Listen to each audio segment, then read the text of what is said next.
How to create Facebook 3D photos on Facebook. If any day any of you are a Facebook user and you would like to create a 3D photo on Facebook but you do not know how to do that, just follow the following steps. For this, first of all, you have to launch the very Facebook application on your mobile device. For that, you can manually search the Facebook application on your mobile device or find the Facebook application by scrolling left or right.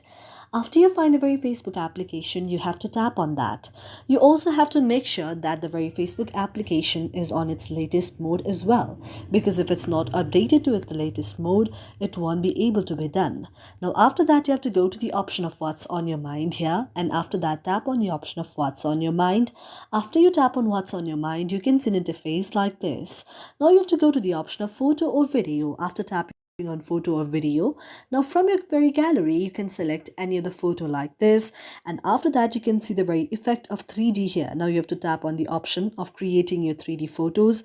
Now you have to wait for a while, and the tip is that you have to avoid the scenes where the foreground and the background have the similar colors, and you have to wait for a while until it gets loaded until to 100%, and after it gets loaded to the 100%, your photo or video will be converted into the 3D mode. Thank you for watching our video, and if you really like it, do not forget to subscribe our channel.